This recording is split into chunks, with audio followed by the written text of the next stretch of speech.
जीव, माया और भगवान के बाद तीसरे तत्व जीव पे आते हैं। जब हम जीव बोलते हैं तो हमारा तात्पर्य होता है उससे जो 84 में भटक रहा है, चाहे राक्षस हो, चाहे देवता हो, चाहे हम आदमी हो, मनुष्य हो, जानवर हो, पेड़ हो, कोई भी हो, उससे है। अब वास्तविकता तो क्या है, हम हैं आत्मा, कृष्ण का अंश हैं। देख लीजिएगा अच्छी तरह से, गीता में भी कहा है, भागवत में भी जगह जगह कहा है। गीता के 15वें अध्याय के 7वें श्लोक में देख लीजिएगा, 13वें अध्याय के 21वें 31वें श्लोक में देख लीजिए। है हम आत्मा और अपने आप को शरीर मानते हैं। शरीर में हमने अहम भाव कर लिया, इस कारण से हम जीव बन गए।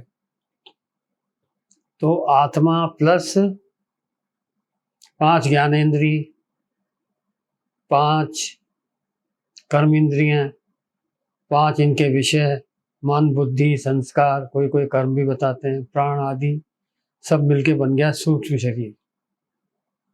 जब इस सूक्ष्म शरीर को स्थूल शरीर मिलता है तो हम कहते हैं जन्म हो गया, और जब वो छिन जाता है तो कहते हैं मृत्यु हो गई।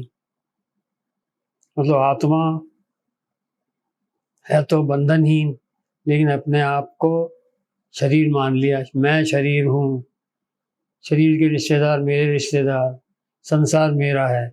इस मान्यता के कारण हम भटक रहे हैं और जीव बन बैठे हैं।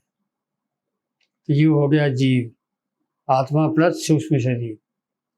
जब नया शरीर मिला तो कह दिया जन्म हो गया, शरीर छिन गया तो कह दिया मृत्यु हो गई। वास्तव में आत्मा की मृत्यु नहीं हो रही, ना जन्म हो रहा। अब आत्म तत्व पे आते हैं। आत्मा क्या है? कोई कहते हैं एक ही तत्व है, ब्रह्म और आत्मा एक ही हैं, कोई माया नहीं है, अविद्या के कारण अलग अलग नजर आते हैं, है एक ही तत्व। ये छांदोग्य उपनिषद में भी आता है। शुरू में केवल भगवान थे, उन्होंने सोचा मैं एक से अनेक हो जाऊं, तो इससे कहते हैं कि भाई एक ही तत्व है। दूसरे कहते हैं नहीं, आत्मा अलग है, परमात्मा अलग है। ये लोग अपना मुंडक उपनिषद से देते हैं उदाहरण। एक पंछी, 2 पंछी हैं एक ही डाल पे, एक ब्रह्म मतलब भगवान, दूसरे आप भोग रहे हो, भगवान सिर्फ दृष्टा की तरह देख रहे हैं। ये मानते हैं 2। क्यों आत्मा और परमात्मा को अलग मानते हैं? वो कहते हैं आत्माएं अनेक हैं, अनगिनत हैं। इनका कहना है, अश्वेतात्वर उपनिषद में चलते हैं हम, ये उपनिषद कहता है कि आत्मा का आकार बहुत ही छोटा है। बाल के आगे के भाग का 10,000वां हिस्सा करो, वो आत्मा का साइज हुआ, इतना सूक्ष्म है। फिर आगे यही उपनिषद कहता है तो ये सूक्ष्म, लेकिन इसमें विभु बनने का सामर्थ्य है, इसमें यह विभु बन सकता है, सामर्थ्य रखता है। और इसी प्रकार कठोपनिषद में भी कहा गया है महान है ये। तो इसमें भी अब एक तो ये आ गया कि आत्मा एक ही है, ब्रह्म परमात्मा सब। दूसरा आया कि अलग अलग हैं। फिर इसमें एक आया कि भाई ये तो बिल्कुल अल्प है, छोटा सा है। फिर आया कि है तो छोटा सा लेकिन बड़ा बन सकता है। ये सारे ही विचार चल रहे हैं आत्मा के बारे में। आत्मा क्या है? अंश तो है ही, बता दिया आपको पहले ही। आत्मा वो है जो ना कभी जन्म लेता, ना मरता, ना इसे शोक होता, ना दुख होता, दर्द होता, ना सुखी रहता, ये ना किसे भूख लगती, ना प्यास लगती। ये सत्य संकल्प है। और गुणातीत है।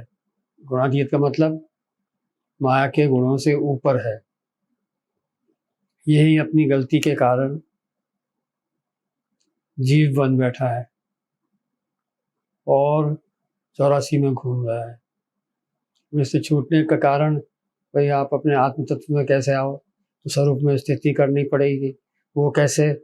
वो सारे मार्ग आपको अपन ने पहले भी बताए हैं, फिर सुन लीजिए। पहला तो ज्ञान मार्ग, इसमें आपकी मान्यता ये रहेगी मैं कुछ नहीं करता, प्रकृति के गुण ही सब कर रहे हैं, गुण ही गुण में बरत रहे हैं, इंद्रियां ही इंद्रियां में बरत रही हैं, मैं कुछ नहीं करता। दूसरा, कर्म का मार्ग,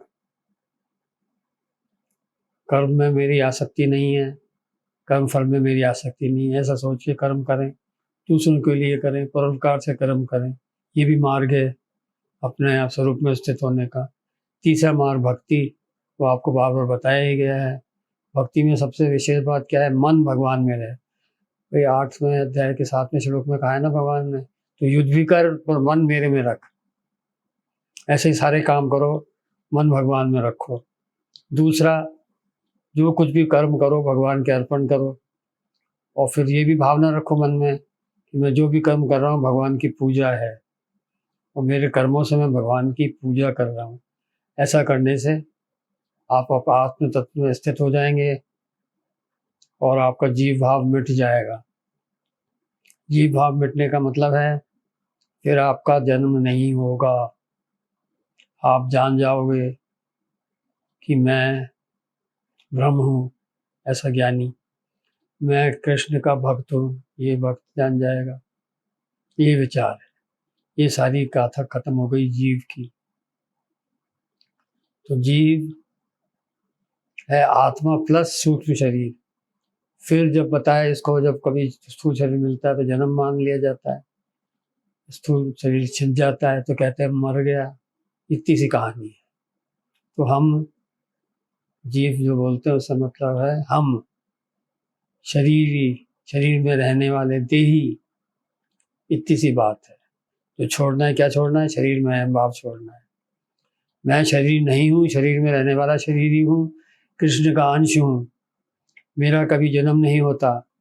आग मुझे जला नहीं सकती, पानी मुझे गला नहीं सकता, हवा मुझे सुखा नहीं सकती, कोई भी शस्त्र मेरा कुछ बिगाड़ नहीं सकता, किसी प्रकार की क्षति नहीं पहुंचा सकता। मैं हरदम से हूँ, हरदम रहूंगा। मेरा ना तो कभी आरंभ हुआ, ना कभी अंत हो सकता। ये भावना आते ही मुक्ति, आवागमन से मुक्ति। हरे कृष्ण। यही भावना है कि आप सब आवागमन से छूट जाएं। पहले भी बताया था, फिर बता रहे हैं, जो आप नाम जप कर रहे हैं वो बहुत अच्छी चीज़ है, करते रहिए। और आपको कोई एक्सपीरियंस हो नाम जप के तो बताइए, शेयर कीजिए कमेंट बॉक्स में। झिझकिए मत, वास्तव में होते हैं एक्सपीरियंस, बहुतों को हो रहे हैं, आपको भी होंगे। हर शय में, हर जगह, हर स्थान पे, हर व्यक्ति में कृष्ण को देखिए। जो कुछ है कृष्ण है, कृष्ण के अलावा कुछ नहीं है। नाम जप और कृष्ण को देखना, बस ये दो ही साधन है आज कलयुग के। इससे आप आवागमन से छूट जाएंगे। आप जल्दी से जल्दी आवागमन से छूटें, इसी आशा के साथ। हरे कृष्ण। विश्राम लेते हैं, आगे फिर मिलेंगे नए टॉपिक के साथ। हरे कृष्ण। हरे राम राम राम हरे हरे, हरे कृष्ण कृष्ण कृष्ण हरे।